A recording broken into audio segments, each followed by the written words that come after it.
कांग्रेस की हम अब बात कर लेते हैं। हरियाणा में कांग्रेस की एक और लिस्ट आई। कांग्रेस ने 5 और उम्मीदवारों का ऐलान किया है। अब तक कांग्रेस की 4 लिस्ट आ चुकी है, जिसमें 86 उम्मीदवारों के नाम का ऐलान किया जा चुका है।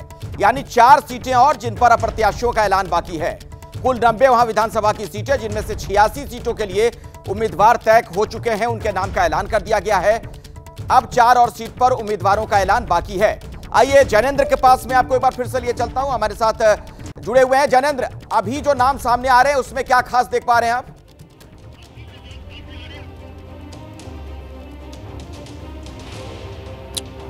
अखिलेश, पार्टी कांग्रेस ने कल देर रात 40 उम्मीदवारों की सूची जारी की थी और इसके बाद तकरीबन 2 बजे रात को 5 और उम्मीदवारों की सूची जारी की। 4 सीटों पर अभी उम्मीदवारों का ऐलान बाकी है कांग्रेस की तरफ से। इनमें 2 ऐसी सीटें हैं जिन पर कुमारी सैलजा ने दबाव बनाया हुआ है और 2 ऐसी सीटें हैं जो गठबंधन को जा सकती हैं, एक सोहना समाजवादी पार्टी को और एक भिवानी लेफ्ट को। इसके अलावा नारनौंद और उकलाना 2 ऐसी सीटें हैं जहां पर कुमारी सैलजा ने दबाव बनाया हुआ है। बल्कि उकलाना तो वो सीट है जहां पर शुरुआत में ये अनुमान लगाया जा रहा था कि संभवतः सैलजा अगर लड़ेंगी चुनाव तो वो इस सीट से चुनाव लड़ेंगी।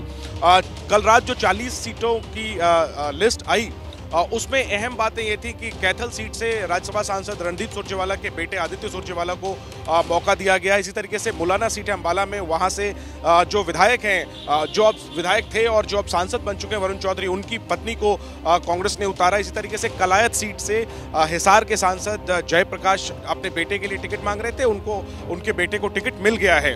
तो कांग्रेस की जो 40 उम्मीदवारों की कल रात सूची आई थी, जो तीसरी सूची थी व्यवहारिक तौर पर, उसमें ये अहम बात देखने को मिली कि जो सांसद अपने रिश्तेदारों के लिए यानी बेटे के लिए और पत्नी के लिए परिवार पार्टी पर दबाव बना रहे थे, फाइनली उन सबको टिकट जो है मिल गया। इसके अलावा पंचकुला से चंद्रमोहन को टिकट मिला है, जो पूर्व डिप्टी सीएम है और भजनलाल के पूर्व डिप्टी सीएम रहे, भजनलाल के बेटे हैं। तो ये कुल मिला के बात है। नजरें अब अंतिम 4 उम्मीदवारों की लिस्ट पर है कांग्रेस के, जिनमें माना जा रहा है कि 2 सीटें गठबंधन के लिए छोड़ी जा सकती है, समाजवादी पार्टी और लेफ्ट के लिए, और 2 सीटें हैं ऐसी जिन पर सैलजा और हुड्डा कैंप में बिल्कुल पेच फंसा हुआ है। फिलहाल इतना ही है, बीच में आपको रोक रहा हूं। बहुत बहुत शुक्रिया इस पूरी जानकारी के लिए आपका। नीरज भी हमारे साथ जुड़े हुए थे, आपका भी धन्यवाद।